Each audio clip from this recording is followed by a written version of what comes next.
बिस्मिल्लाहिर्रहमानिर्रहीम। अस्सलाम वालेकुम। आज हम बात करेंगे एक अहम और एक आम से मसले पर जो कि हमारी मेंटल हेल्थ और रोजाना की जिंदगी को मुतासर कर रहा है, यानी कि screen time and its impact on our sleep. ठीक है, ज़्यादा स्क्रीन टाइम जाने के कि किस तरीके से जो स्क्रीन टाइम है वो अपनी स्लीप को इफेक्ट कर सकता है। ठीक है, तो स्क्रीन टाइम खास तौर पर रात को हमारी नींद में खलल डालता है। ठीक है, इससे नींद की जो रूटीन होती है वो कम्प्लीटली बिगड़ जाती है और हम अगले दिन में थकान महसूस करते हैं। लेकिन ये सिर्फ यहाँ तक महदूद नहीं है, इसका असर हमारे मेंटल हेल्थ पर किस हद तक है वो आगे जाकर हम देखते हैं। अब साइकोलॉजिकल पॉइंट ऑफ व्यू से अगर हम देखें तो साइकोलॉजी कहती है कि रात को ज़्यादा स्क्रीन टाइम ना सिर्फ नींद को डिस्टर्ब करता है बल्कि एक बहुत अहम डिसऑर्डर जिसको इंसोम्निया कहते हैं वो भी पैदा करता है। इंसोम्निया एक ऐसी बीमारी है जिसमें एक इंसान को ठीक से नींद नहीं आती है और लोग घंटों घंटों तक जागते रहते हैं मगर सो नहीं पाते हैं। सबसे पहले बात करते हैं इसके सिम्टम्स पे कि इंसोम्निया के सिम्टम्स क्या होते हैं। तो सबसे पहले जो फर्स्ट सिम्टम्स है उसका ये है कि सोने में बहुत वक्त लगता है। ठीक है, अक्सर हम 30 से 40 मिनट ले लेते हैं जब हम रात को सोते हैं।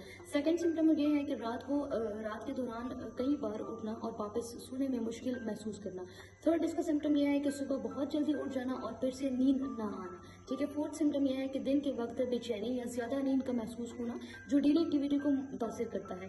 फिफ्थ इसके सिम्टम यह है कि नींद की कमी की वजह से इरिटेबिलिटी होना और मूड स्विंग होते हैं, कभी आप खुश होते हैं कभी आप खफा होते हैं।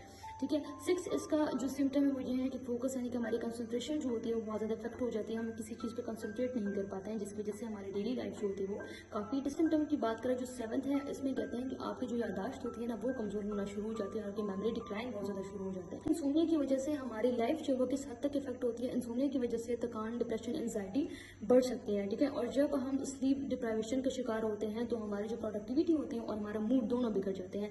इसका असर हमारी इबादत और रूहानियात पर भी होता है और आप खुद को बेचैन और टेंशन में महसूस करते हैं जो कि आपको अपने मकासद और अल्लाह से दूर रखता है। अगर हम इस्लामिक पॉइंट ऑफ व्यू से देखें तो इस्लाम हमेशा बैलेंस और मॉडरेशन की तलकीन की है। हमारे नबी मोहम्मद सल्लल्लाहु अलैहि वसल्लम ने फरमाया कि नींद इंसान के लिए रहमत है और इस्लाम में एक पुरसकून नींद को इबादत का हिस्सा समझा गया है। ज्यादा स्क्रीन टाइम ना सिर्फ इंसोम्निया जैसे डिसऑर्डर का सबब बनती है बल्कि हमारी सेहत और रूहानियत और खुशी को भी मुतासिर कर सकती हैं। तो आज से अपना स्क्रीन टाइम कम करें और सोने से पहले अल्लाह की याद में वक्त गुजारें। अगर हम हर रोज एक ही वक्त पर सोने और उठने की कोशिश करेंगे तो ये आपके जिस्म के नेचुरल क्लॉक को सेट करने में मदद करेगा।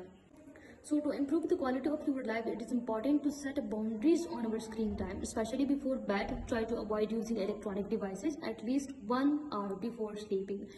So engage in a relaxing activity like reading a book, meditation, and practicing gratitude. Small change in your night time routine can make a big difference in how well you rest. And remember, take a control of your screen time, not only improve your sleep but also enhance your overall mental and physical well-being. So prioritize your health by creating a balanced relationship with the technology and your mind and body. Well, thank you for it. So thanks for watching, and if you found this video helpful, don't forget to like, share and follow for more content on mental health and well-being. Take care and sleep well. Jazakallah.